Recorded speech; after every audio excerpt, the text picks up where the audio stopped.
이고요.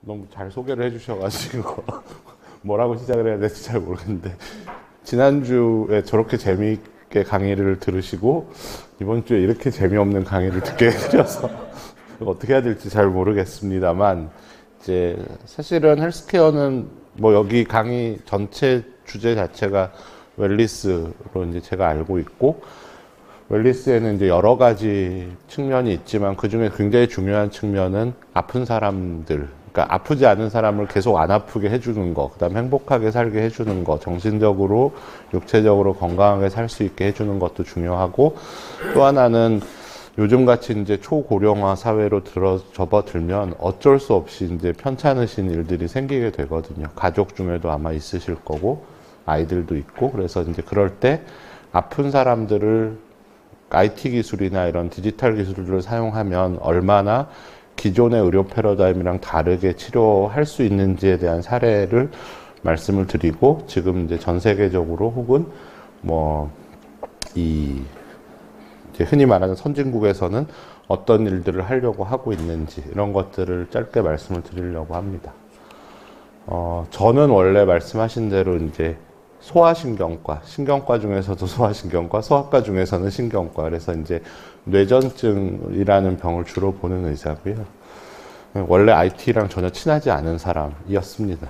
저는 이제 아까도 식사 자리에서 잠깐 말씀드렸지만 되게 순종적이고 이렇게 수능적인 사람이어서 병원이나 학교가 시키면 해야 되는 일인 줄 알고 제가 2004년에 분당병원에 처음 발령을 받고 갔을 때 뭐 이런 일을 할 사람이 필요한데 그런 사람이 없어. 그래서 이제 나중에 돌이켜 보면 아 그때 안 한다고 도망갔어야 되는데 그때 잘못해가지고 시키면 해야 되는 줄 알고 시작했다가 지금 이러고 있는 상태가 돼서 네, 뭐 분당병원은 사실은 여러분들도 이름은 대부분 한 번씩은 들어보셨을 거라고 생각하는데 지금은 이제 병상수 기준으로는 우리나라에서 6번째로 큰 병원이고 진료량으로 보면 5번째로 큰 병원이고 이제 저희 모병원이라고 할 수 있는 연건동병원을 합치면 서울대학병원이 이제 우리나라에서 제일 큰 병원이라고 말씀드릴 수 있죠. 근데 그 중에 분당병원은 사실 2003년에 오픈을 했는데요. 이 형이 너무 똑똑하면 항상 동생이 문제가 되죠. 연건동병원이 너무 뭐 임상도 잘하고 연구도 잘하고 이러기 때문에 분당병원을 처음 포지셔닝 할 때 뭘 해야 이 동생이 형만큼 똑똑하다 내지는 형의 명성에는 크게 누가 안 되겠다 이런 거를 할 수 있을까 되게 고민을 많이 하셨다고 해요. 그건 제가 고민한 건 아니고 예전에 선생님들이. 근데 그때 그 중에 하나가 이제 그 당시에 흔히 말하는 이제 전산 그때는 뭐 디지털이라든지 뭐 IT, 빅데이터 이런 개념이 거의 없을 때이기 때문에 풀 전산화된 병원을 만들면 그게 굉장히 센세이셔널한 일이겠다 이런 생각을 하셨던 것 같아요. 그래서 2003년에 분당병원은 아시아퍼시픽 전체를 통틀어서 사실은 그거는 공식 통계고 비공식적인 통계로는 전 세계 500병상 이상의 제너럴 병원 중에서는 첫 번째로 종이가 없는 병원으로 열게 됩니다. 그때 당시에 사실은 그 실험이 성공할지 안 할지 몰라서 여러분들 한 기억을 되짚어서 한 20년 전으로 가면 혹시 기억이 없는 분이 계시나요, 여기? 그렇지는 않을 것 같은데.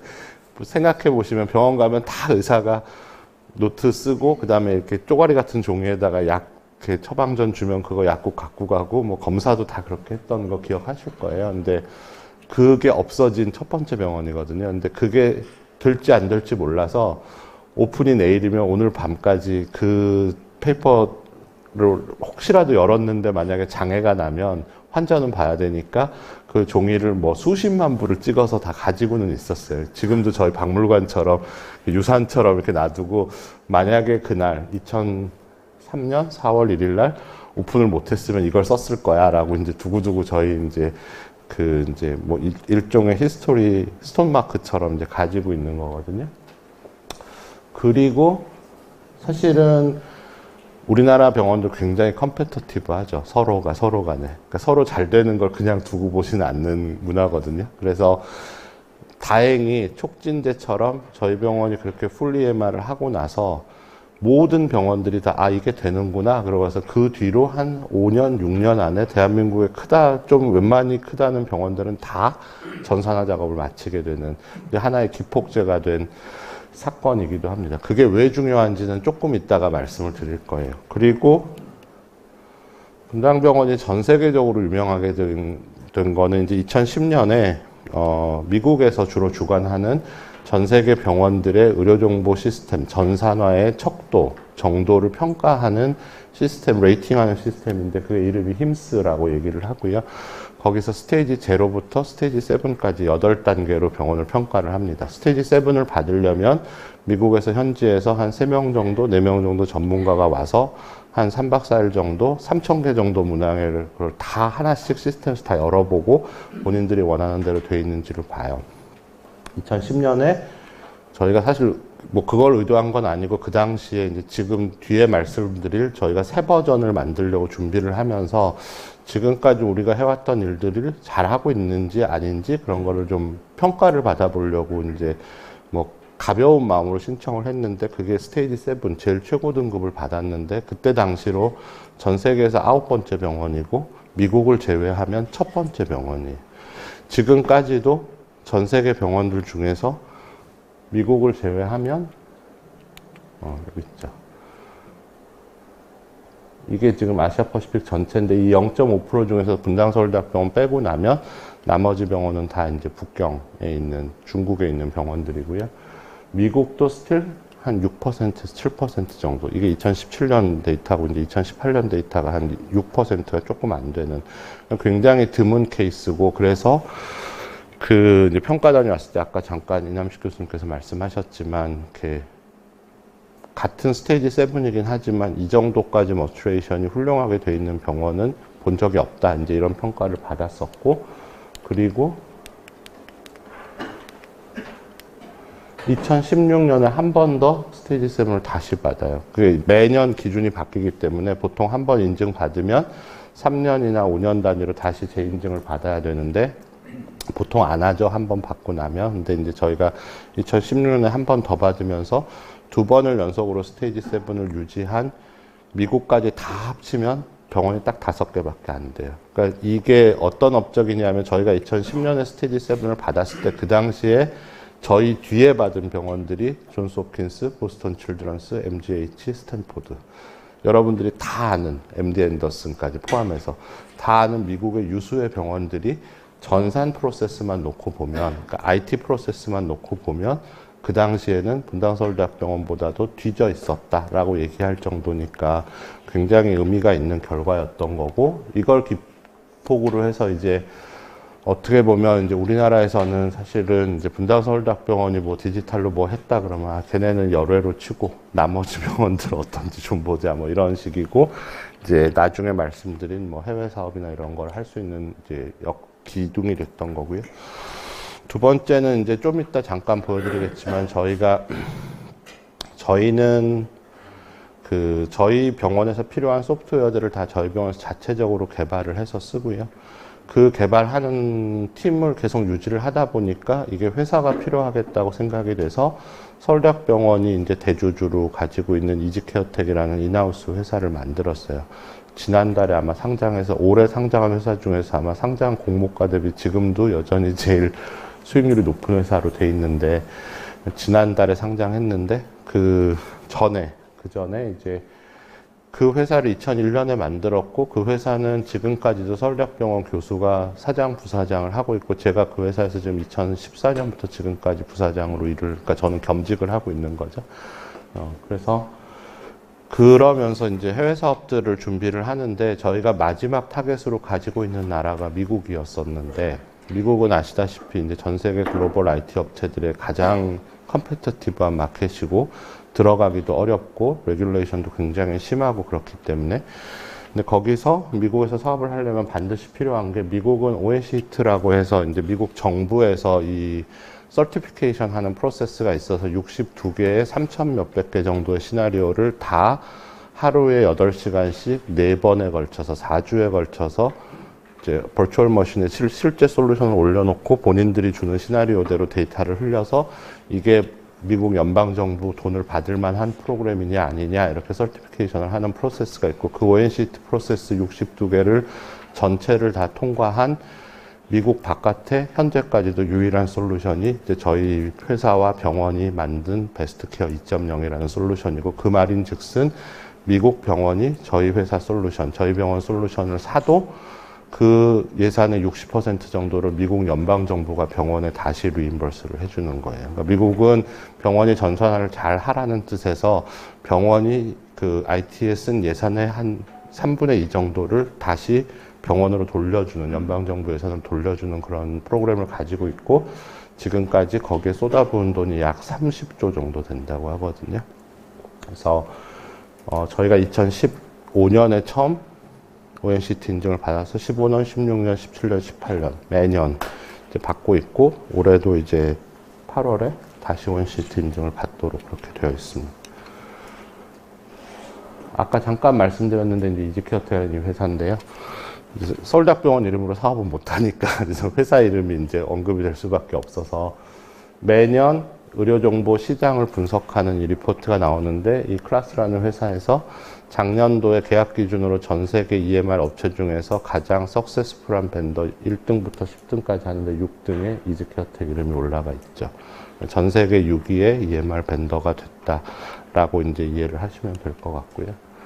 그거 말고도 뭐 굉장히 상을 많이 받았지만 그 중에서도 이제 뭐 여러분들 혹시 IT에 관심이 있으면 매년 10월쯤 되면 가트너에서 얘기하는 그러니까 다음 5년, 다음 10년 동안의 기술 트렌드 탑 10 뭐 이런 기사가 모든 신문 기사에 다 나오는 거 보실 거예요. 거기 보시면 매년 한 가을쯤 되면 앞으로 5년 동안은 뭐 클라우드 시대다, 빅데이터 시대다 뭐 이런 얘기들을 나오는 그 가트너라는 회사에서 매년 나오는 이런 출판북에도 서울대학병원, 저희 분당병원 케이스가 이제 유일한 병원의 모범 사례로 실려 있고 2017년에 하버드 비즈니스 리뷰에서는 서울대학교 병원, 분당병원의 사례가 어떻게 한 병원에서 빅데이터 툴을 가장 유용하게 써서 환자가 더 안전한 진료를 받을 수 있게 되는지의 가장 모범적인 사례 이렇게 해서 한 3페이지 정도 아티클이 나온 적이 있습니다. 저희가 그 병원 내부의 전산을 설계할 때 오늘은 제가 주로 웰리스 중에서도 아까 잠깐 말씀드렸지만 이제 아픈 사람들, 병원 안에 있는 환자들을 어떻게 하면 더 그러니까 안전한 치료를 받는데 IT 기술을 쓸까에 초점을 맞춰서 설명을 드리겠다고 말씀드렸는데요. 처음부터 그래서 이 시스템은 거기에 맞춰서 설계 포커스가 돼 있었어요. 그래서 전산이 얼마나 병원을 변화시키는지를 몇 가지 사례를 보여드릴 텐데 우선은 이거는 사실 뭐 중요한 얘기는 아니지만 소프트웨어를 설계할 때 서비스 오리엔티드 아키텍처라는 기본을 지키지 않으면 이 시스템이 이제 서스테이너빌리티가 없이 한번 올라가고 나면 수정이나 혹은 인핸스먼트가 굉장히 어려워서 이제 현장에서 발생하는 요구사항들을 정확하게 다 반영을 하기가 굉장히 어려운 시스템이 되기 때문에 그 부분 때문에 이제 저희가 SOA를 충분히 따르려고 노력했다라는 이제 기술적인 얘기고요. 두 번째는 이 2.0이 베스트케어라는 솔루션이 지금까지 수출한 총액이 한 1,200억 정도 되는데 그 중에 한 반 정도는 인건비고 반 정도는 소프트웨어 라이센스니까 병원은 돈을 꽤 많이 벌었겠죠. 그걸로. 그건 좋은 건데 사실은 이 사업이 성공할지 안 할지 그 당시에는 아무도 몰랐거든요. 2011년도에 저희가 버지팅을 할 때는.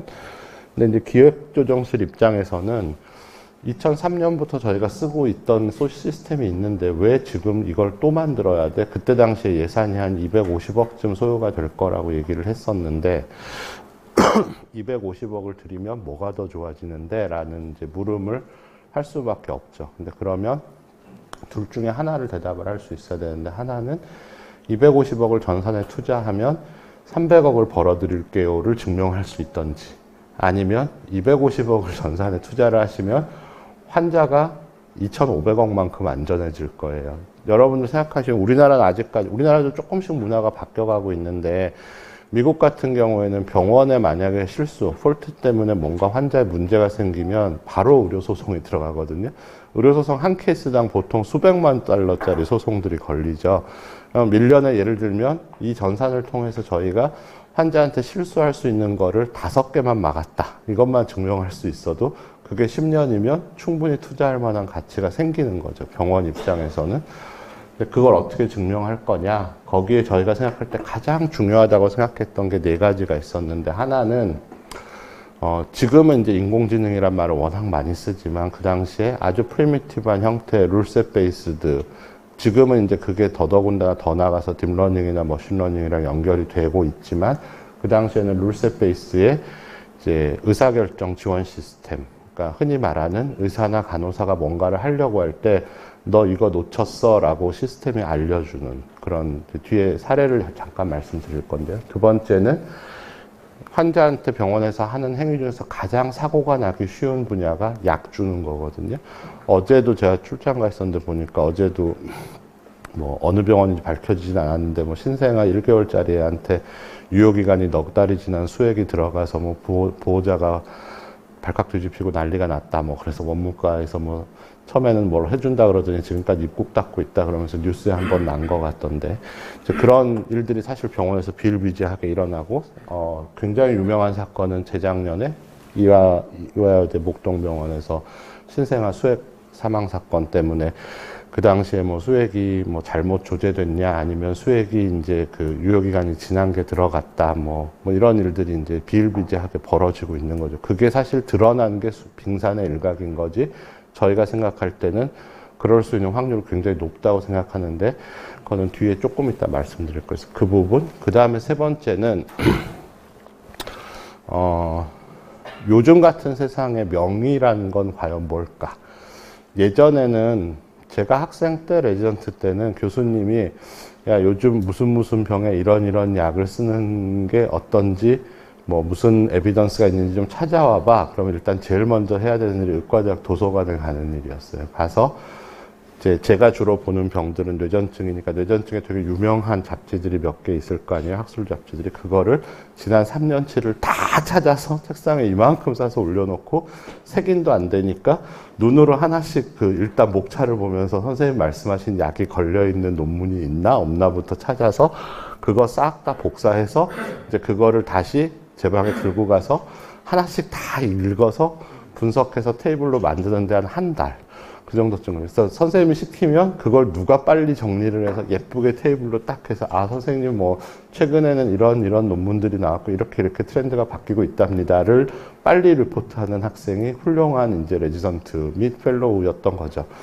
지금은 만약에 제가 제 밑에 펠로우한테 요즘은 레베트라세탐 IB로 쓸 때 어떻게 쓰니? 라고 물어보면 그 친구 제일 먼저 하는 일은 지 스마트폰 딱 열어서 스마트폰에 깔려있는 펍메드라는 앱에서 딱 킨 다음에 레베트라세탐, 리프렉토리 에필랩시 2개 단어 딱 넣고 치면은 관련 논문 리스트가 쫙 나오죠. 그럼 제목만 이렇게 봐도 선생님 요즘은 뭐 최근 3년 사이에 특별히 변한 거 없는 것 같은데요. 리뷰 아티클 하나 나온 거 없는데요. 제가 물어볼 일도 없어요. 사실 저도 얼마든지 맘만 먹으면 그냥 찾아보면 되니까.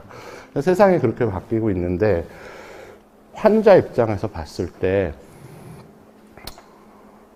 여전히 그러니까 제가 지금도 이제 저는 아까 말씀드린 그 무슨 해외 사업하고 비즈니스하고 이런 것 때문에 실제로는 외래를 한 달에 한두 번 정도밖에 병원에서 못 보고 입원 환자는 거의 안 보고 지금 이 IT를 주로 하고 있는데, 그래도 제 뇌전증 환자가 저희 병원에 한 2,000명쯤 제가 데리고 있거든요. 그러면 그 엄마들은 제가 이 일 하는지 다 알아요. 저를 최소 몇 년에서 뭐 10년 이상 본 엄마들이니까. 근데 자기 애가 밤중에 갑자기 뇌전증 발작을 다시 해서 응급실에 와요. 그러면 그 사람이 제일 원하는 거는 뭘까를 생각을 해보시면, 그 사람이 서울대학 갓 졸업한 인턴이나 레지던트 1년차 진료받으려고 서울대학병원 응급실에 오는 건 아니지 않나요? 그 사람이 서울대학병원, 예를 들면 집이 동탄이나 뭐 이런데, 혹은 파주, 뭐 제 환자 중에는 목포, 광주 이런 데서도 한번 거쳐서 오는 환자들도 꽤 많거든요. 그 먼 길을 분당병원 응급실까지 왜 오냐 물어보면, 우리 애 주치의가 황희 선생이고 황희 선생이 분당병원에 근무하니까 우리 애가 가면 황희 선생이 가장 잘 아는 우리 애를 잘 치료해 줄 거야 라고 믿고서 오는 거죠. 근데 현실은 사실은 응급실 가면 응급실 인턴 입장에서는 새벽 2시에 저한테 전화 절대로 못해요. 애가 거의 죽기 일보 직전이 되지 않는 한은 전화를 했다가 무슨 일을 당할까 너무 무서우니까 전화 못 하거든요. 그러면 어떻게든 걔를 새벽 6시, 7시까지 끌어서 살린 다음에 아침 7시에 눈 뜨자마자 이제 뭐 장문의 문자가 오거나 이런 식으로 진료를 옛날에는 했죠. 근데 이제 그걸 해결하는 방법 중에 하나가 표준 진료 지침이라 그래서 전산에 이미 제가 가지고 있는 노하우가 다 들어가 있어요. 예를 들면 발작을 해서 15분 이상 멈추지 않고 환자가 응급실에 도착하면 이 순서대로 진료할 거야 라고 제가 미리 다 제 머릿속에 있는 게 여기 다 있는 거예요. 그런 식의 프로토콜이 지금 분당병원 안에 700개가 들어가 있어요. 그러니까 제 거는 제가 집어넣은 건 한 10개 정도, 제 환자 중 응급실에 올 만한 환자들 거, 그 다음에 각종 수술하는 선생님들, 뭐 내과계, 뭐 외과계 응급실 오는 컨디션들 이런 것들이 다 미리 들어가 있으니까 사실은 응급실 인턴 입장에서는 이걸 딱 열면 황희 교수가 이렇게 진료했구나. 그러니까 열성경련 했는데 30분 이상 안 멈추고 병원에 오는 환자는 얘는 이런 식으로 진료했구나라는 게 여기 다 들어가 있거든요. 그러니까 걔가 의과대학 꼴등으로 졸업했든 의과대학 1등으로 졸업했든 아무리 똑똑한 인턴이든 아무리 떨어지는 인턴이든 상관없이 여기서 벗어나는 진료를 할 수가 없게 만들어 놓은 거예요. 시스템 자체가. 그리고 마지막에 이 인디케이터라는 거는 저희 병원은 모든 데이터를 다 빅데이터 플랫폼 위에 올려놔요. 그 공과대학에 있는 차상균 교수님 안 계신데 이제 차상균 교수님하고 같이 한테 부탁을 드려서 거기서 만든 플랫폼, 인메모리 어플라이언스 플랫폼 위에다가 저희 병원 모든 데이터를 다 올려서 저희는 실시간으로 누가 뭘 하고 있는지 다 봐요. 그래서 클리니컬 인디케이터를 어떻게 쓰는지는 제가 뒤에 보여드릴 건데 다음이 이 네 가지를 그래서 저희가 네 가지 가장 중요한 코어 에센스, 뉴 시스템의 코어 에센스다라고 이제 얘기를 했던 거고요. 그 중에 먼저 임상의사 결정 지원 시스템을 설명을 드리려고 하는데 이거는 아까도 말씀드렸지만 특히 약물이나 이런 환자의 컨디션에 따라서 하면 안 되는 짓을 의사나 간호사가 할 때 이게 의사나 간호사가 무식해서 안 하는 게 아니라 요즘은 환자가 정보가 너무 많으니까 그거를 다 천천히 리뷰를 하고 못하고 우리나라 잘 아시는 것처럼 3시간 대기하고 3분 진료하고 나가잖아요. 3분 안에 모든 걸 다 디시전하고서 딱 처방 내주고서 나가는데 과연 이 의사가 내 10년치 기록을 다 내가 올 때마다 잘 보고 있는 걸까? 근데 그 중에 몰라도 되는 정보도 있지만 이거 모르면 안 돼라는 게 있어요. 예를 들어서 나는 예전에 특정 약을 먹었을 때 이 선생님이랑 상관없이 응급실에 뭐 열나서 뭐 때문에 왔는데 특정 약을 먹었는데 내가 거기에 되게 심하게 알레르기 반응을 보인 적이 있었어. 그러면 그와 똑같은 약 혹은 유사한 약은 절대로 이 환자한테 주면 안 되거든요. 근데 내가 줘본 적이 없으니까 10년, 5년 전에 응급실에서 있었던 그 이벤트는 저는 몰라요. 그러니까 똑같은 약을 처방을 낼 수도 있죠. 내는데 예전에 종이 차트 같으면 그걸 누군가가 다 10년치를 보지 않는 이상은 절대로 걸러주지 못해요. 근데 이런 경우는 이제 미리 전산에 그렇게 다 시스템에 등록이 돼 있으면 같은 약이 들어가면 저희 병원에서는 모든 의사가 한 번 처방을 내고 처방전이 입력이 될 때마다 시스템이 전체 기록을 다 한 번씩 훑어요. 그래서 문제가 있는 것들을 다 찾아내는데 그 문제가 있는 찾아내는 것들이 되게 한 20가지 정도 되는데요. 예를 들면 약의 용량, 약의 루트, 그 다음에 뭐 소화면 소화 용량, 그 다음에 들어가면 안 되는 경로로 들어가는지, 알레르기는 없는지, 비슷한 약을 또 쓴 적이 있는지 없는지, 임신은 했는지, 수유 중인지 아닌지, 여자한테만 쓰면 안 되는 약이 있는지 없는지, 뭐 그 다음에 항생제, 항암제, 콩팥 기능은 괜찮은지 이런 거를 전체를 다 돌려서 항상 체크를 하거든요. 그렇기 때문에 이제 병원에 들어가는 시스템들이 하드웨어가 좀 무겁고, 그 다음에 이제 여러 가지 인프라를 굉장히 이제 많이 요구하게 되는 시스템일 수밖에 없는 그런 구조인데, 예를 들면, 이거 제가 처방 낼 때 스크린을 한번 뜬 건데요. 시스템이 너 이거 하면 안 돼, 이거 하면 안 돼, 이거 하면 안 돼, 이거 다 적어주는 거예요. 한 20몇 가지, 제가 약 한 8가지 처방 냈는데, 워닝이 한 20몇 가지가 떠요. 근데 그 중에 대부분이 노란색은 되게 미니멈 크라이테리아라서 이거는 그냥 한 번씩 읽어보고 이건 괜찮아 라고 넘어가면 되는데 이 빨간색은 문제가 있다고 얘는 판단하는 거예요. 그래서 이 경우는 내가 얘가 빨갛게 이렇게 워닝을 했는데도 나 이 약 이렇게 줄 거야 라고 하려면 여기다가 반드시 내가 왜 이 약을 이 환자한테 이렇게 줘야만 하는지를 사유를 입력을 하게 돼 있어요. 입력 안 하면 그 다음 칸으로 못 넘어가요. 여기 입력이 되고 그 다음에 여기 사인을 해야, 그러니까 이게 입력이 끝나야 여기 사인 창이 액티베이션이 되고 그 다음에 서명을 하고 처방이 나게 돼 있다고. 그러니까 의사가 맘대로 할 수가 없어요. 옛날에는 이제 예를 들어서 어떤 노 교수님이 약을 통상 용량의 한 4배쯤 주는 경우가 있어요, 가끔. 근데 그러면 지금 같으면 시스템에서 왜 이 환자를 통상 용량의 4배를 줬냐 그러면은 내가 판단할 때 4배를 줘도 이 환자한테 문제가 없다라는 걸 본인이 스스로 쓰지 않으면 시스템이 그걸 허락을 안 하는데, 예전 같으면 선생님이 물어보지도 못해요. 저희가 선생님 왜 이 환자한테 약을 이렇게 영 하나 더 주신 거 아니에요? 이렇게 물어볼 수도 없어요. 그냥 그대로 처방 나가면 진짜로 환자가 과용량을 처방받은 일들이 병원에서 비일비재하게 벌어질 수도 있고. 두 번째는 뭐 한 예시인데, 여러분들 신문에서 가끔 우리나라 병원들이 뭐 항생제 오남용이 너무 심하다, 그러니까 불필요한 항생제를 쓰고 뭐 감기로만 가도 항생제를 3개, 4개씩 쓰고 뭐 그래서 환자들이 이제 내성균이 생기고 나중에 국가적으로 재앙이 될 거다, 이런 얘기를 아마 들으신 적이 있으실 텐데, 저희 병원은 시스템이 가이드하지 않은 항생제는 한 줄도 처방을 못 내요. 그러니까 의사가 항생제를 처방을 내려면 어디에 감염 부위가 있고 뭐가 의심이 되고 그 전에 배양 검사 결과가 어땠고 그 다음에 그 면역 상태가 어땠고 이거를 다 하나씩 체킹을 하면 시스템이 이 환자한테 써도 되는 항생제 목록은 아래와 같습니다. 그리고 이렇게 딱 보여줘요. 그럼 이 중에 골라서 쓰는 건 괜찮아요. 근데 만약에 이렇게 해줬는데, 예를 들어서 흔히 말하는 뭐 방코마이신이나 뭐 여러 가지 굉장히 흔히 말하면 우리가 환자들이 얘기하는 센 항생제, 뭐 무슨 광범위 항생제 이런 걸 쓰겠다고 여기다가 나 딴 거 쓸 거야 이렇게 넣으면 이 환자는 이 인디케이션이 안 되니까 못 써요. 그리고 처방이 안 나가요. 근데 꼭 써야 되겠다 그러면은 감염내과 선생님한테 동시에 컨설팅이 나갈 수 있어요. 그래서 감염내과에서 이 환자는 예외적으로 이 약을 써도 되겠습니다 라고 어프로벌을 받으면 그때 가서 쓸 수 있어요. 그러니까 병원이 이런 항생제 오남용 문제를 직접적으로 컨트롤하고, 처음에 이거 올렸을 때 교수님들 중에서 제 방에 전화해서 거의 쌍욕을 퍼부은 교수님들이 너무 많아요.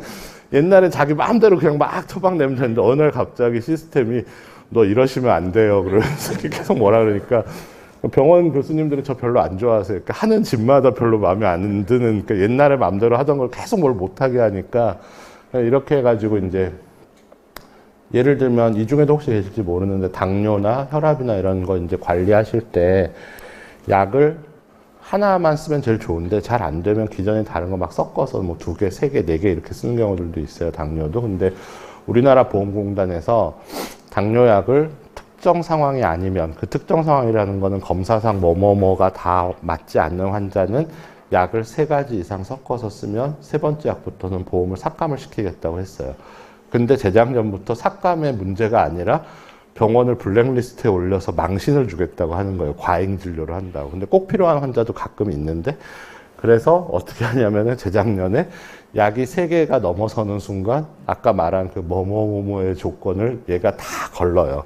그런 다음에 이 환자는 그 마지막 이 검사 수치가 여기 안 맞으니까 이 약을 내려면 지금 검사를 다시 하고 일주일 뒤에 다시 내세요. 낼지 말지 정하세요. 이렇게 알려주고 또 못 내게 해요.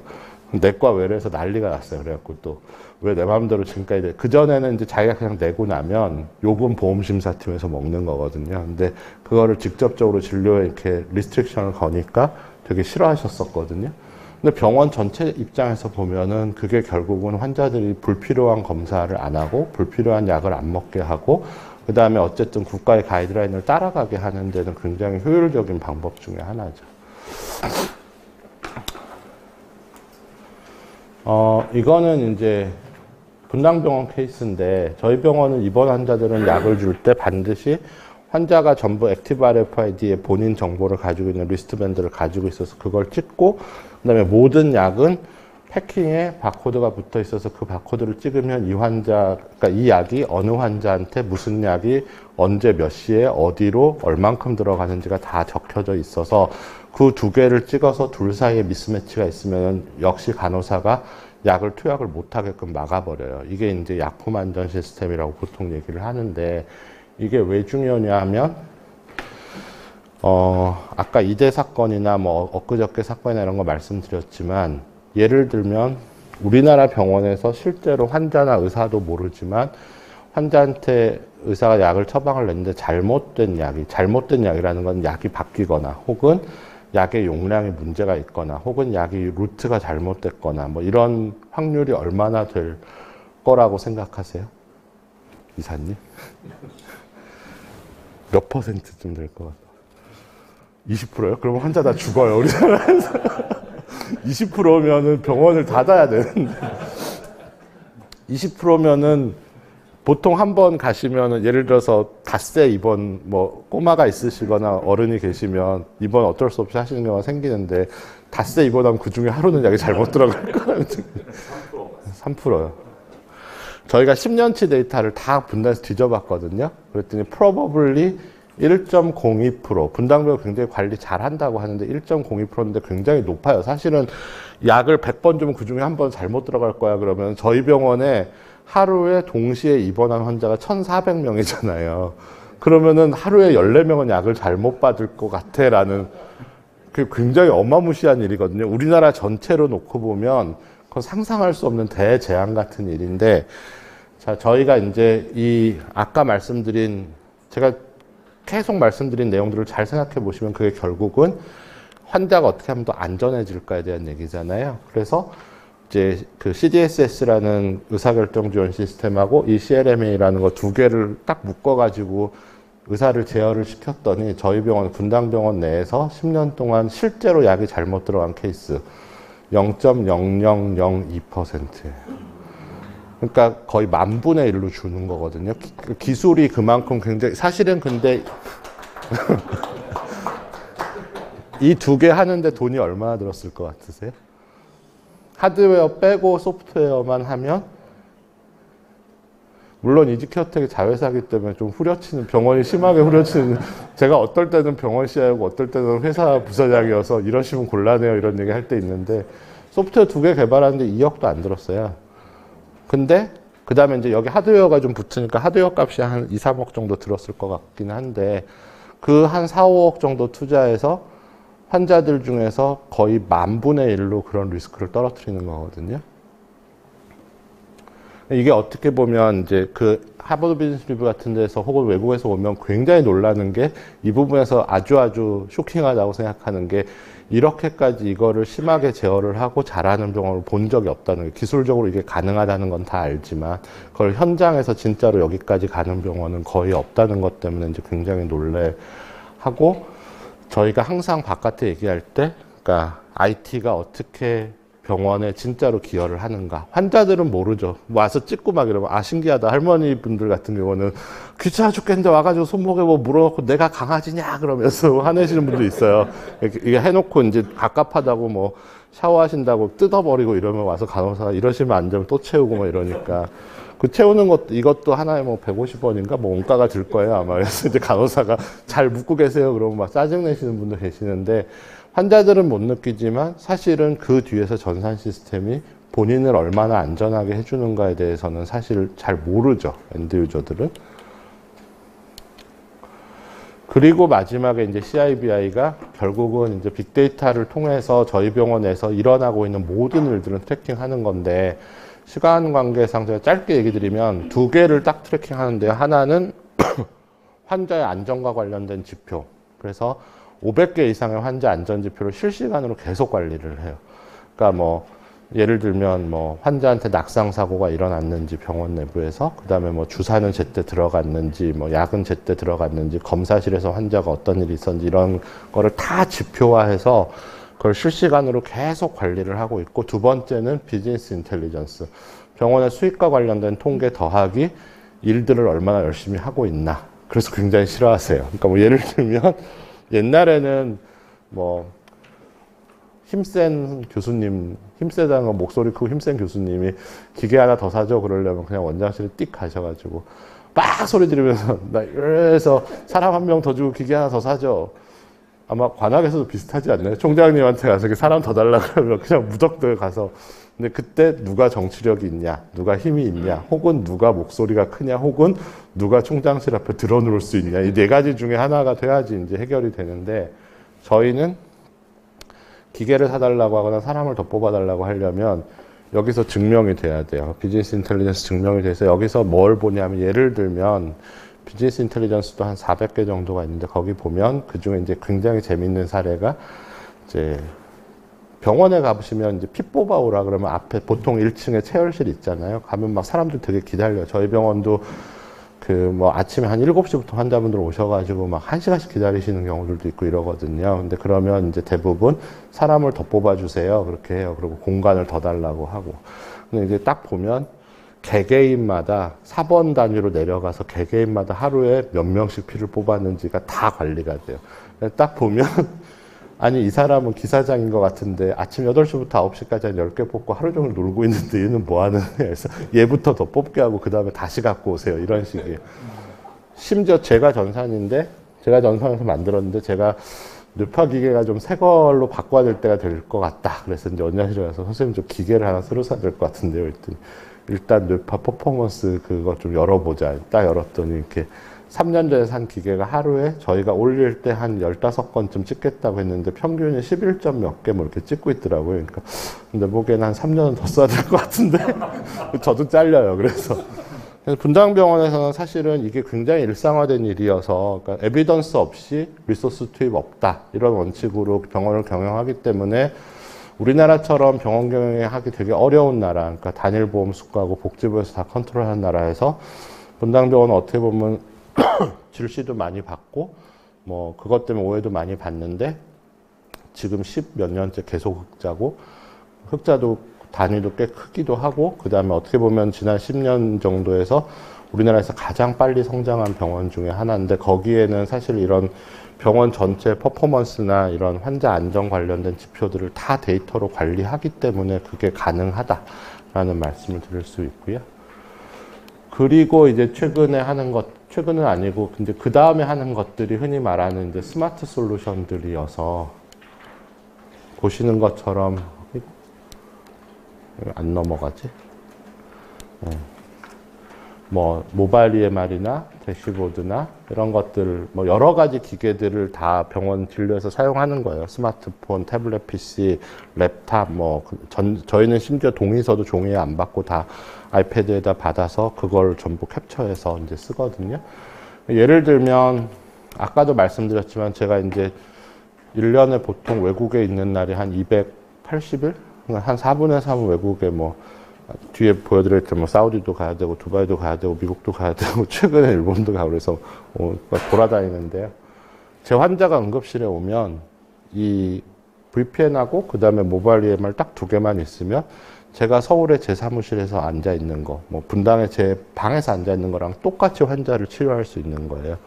제가 딱 못하는 거 하나는 엄마와 직접 얘기하는 걸 못하는 거죠. 저는 우리나라에서 텔레메디슨이 꼭 돼야 된다고 생각하는 사람 중에 하나인데, 원격 의료라는 게 결국은 그 의사와 의사 간의 밥그릇 싸움이 아니라 내가 보호자랑 내가 환자랑 직접 얘기하고 싶은데 못하는 상황을 해결해주는 하나의 방법으로는 굉장히 좋은 툴이거든요. 그러니까 원격 의료 자체를 반대하는 게 아니라 그걸 어떻게 쓸 건가를 놓고서 잘 합의를 해서 방법을 만들어주는 게 맞지. 지금처럼 원격 의료를 하면 저쪽 정당, 하지 말자 그러면 이쪽 정당, 이런 식으로 이렇게 정치적인 논리로 이게 갈려서는 굉장히 문제가 앞으로도 심각하다고 이제 생각하는 사람 중에 하나인데, 지금은 이제 환자가 응급실에 왔다 그러면 그 길게 얘기하지도 않아요.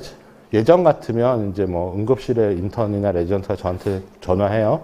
그럼 국제 전화로 받아야 돼요. 뭐 사우디나 뭐 미국에 있으면서. 그러면 이제 얘가 뭐 무슨 말을 하는지 제가 알아들을 수가 없어요. 그래서 제가 하나씩 물어봐서 클래리파이 하는데 한 5분 걸리고 10분 걸리고, 그 다음에 제가 그러면은 검사는 뭐뭐뭐뭐 해라고 하면 그 다음에 검사하고 5시간쯤 뒤에 또 전화해야 돼요. 한 환자에 뭘 하려면 국제전화비만 뭐 한 20만 원. 저 한동안 미국에서 뭐 학회 가고 그러면은 환자 잘못 이제 오거나 이러면은 전화비만 뭐 200만 원 이렇게 낸 적도 있거든요. 밤새도록 전화해야 되니까. 지금은 그냥 이것 통해서 들어가면 제가 지난번에 얘 과거에 대해서 다 볼 수 있어요. 처음부터 끝까지. 그리고 가장 정확한 진단, 가장 정확한 판단으로 이렇게 하세요라고 그냥 저희 그 UC, 유니파이드 커뮤니케이션 시스템 통해서 바로 알려주고, 그러고 나면 응급실에 처치하면 한 4시간쯤 있다 제가 다시 들어가서 또 검사 보고. 환자는 모르지만 사실은 그 환자는 저한테 진료를 받고 있는 거죠. 제가 10,000km 떨어진 미국에 있든 뭐 7,000km 떨어진 사우디에 있든 그 환자는 항상 저랑 커넥션이 돼 있는 거거든요.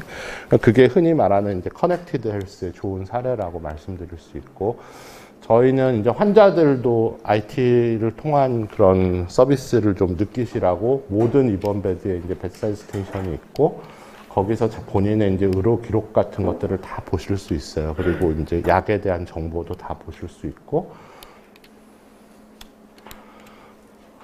그 다음에 이제 집에서도 본인의 포탈을 통해서 모든 의료 기록, 저희는 그러니까 의사가 나한테 뭘 했는지 잘 모르겠어, 이런 얘기가 계속 반복되는 거는 전체적인 관점에서 봐서 별로 바람직하지는 않은 상황이라고 생각하기 때문에 이 페이션트 포탈은 사실 병원마다 다 갖고 있는데 그 중에 사실은 디테일은 악마에 숨어 있게 되죠, 항상. 그래서 포탈 안에서 뭘 보여주냐의 문제인데, 저희는 의사 기록, 검사 기록, 뭐 영상 판독지 다 여기다 오픈해드려요. 그래서 환자가 맘만 먹으면 저희 병원 환자는 이거 들고서 딴 병원 가서 분당병원 황이라는 애가 이런 얘기하는데 이거 맞아요? 그러면 교수님, 저쪽 병원 교수님이 제 노트 그냥 다 보실 수 있어요.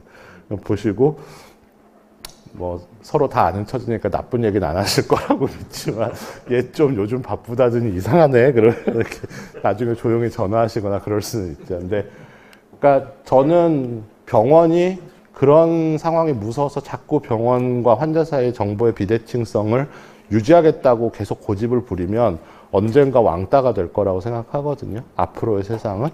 그래서 이제 이거 할 때도 굉장히 반대가 많았어요, 병원 내부에서. 그래서 차근차근 스텝 바이 스텝을 밟은 게, 처음에는 얘를 다 환자가 병원에 왔다 가서 의사가 한번 본인이 베리피케이션 하면 그때 오픈해 줄게, 이렇게 했어요. 근데 그렇게 하나 그냥 오픈해 주나 별로 바뀌는 게 없어요. 제일 문제가 되는 게 그 법 이름이 예강의법인가 아마 그럴 텐데, 세브란스에서 의료사고가 한 번 났는데, 의료사고가 나고 나서 이제 검경찰에 이제 의무 기록을 제출을 해야 되는데 전산을 조작을 한 흔적이 있었던 거죠. 그래서 보호자가 갖고 있는 서류랑 검찰에 제출된 서류가 달라요. 같은 날짜의 기록. 누군가가 수정한 거죠. 옛날에 종이 차트일 때는요, 찢어서 버려요. 아니면 불태우든지. 그리고 없어졌어요. 그러면은 뭐 어떡할 거예요, 이거 없어졌다는데. 전산이니까 그럴 수가 없으니까 수정하거나 이러는데, 저희는 2003년부터 수정한 기록은 컴퓨터에 로그가 다 남아요. 누가 언제 몇 시에 들어와서 뭘로 고쳤다. 이전에 이렇게 돼 있었는데 이렇게 고쳤다. 근데 그것도 모자라서 지금은 아예 판본을 그냥 따로, 전에는 2줄을, 그러니까 세 번째 줄에 무슨 단어를 이렇게 고쳤어요만 이렇게 다 따가지고 남겼는데, 지금은 아예 변경이 일어나면 변경 전에 거를 PDF본처럼 하나를 갖고 그 다음에 변경된 걸 가지고 있거든요. 그러니까 자꾸 그런 짓을 하니까 환자들이 못 믿겠다는 얘기가 나오고, 이제 그러면서 이런 것들을 노출하는 게 무서워지는 거예요. 그러니까 예를 들어서 병원에서 심심찮게 그런 일은 일어나요. 예를 들어서 CT를 찍었는데 밤에 복부 전공인 사람이 아니라 일반 전공의가 보고서 판독을 일단 붙여줘야 되니까, 응급실에 환자가 있으니까 뭐 정상 이렇게 붙여줬는데, 다음날 아침 8시에 복부 판독 전문 선생님이 오셔가지고 정상이 아니라 여기 뭐 있어라고 하면 판독의 변경이 일어나거든요.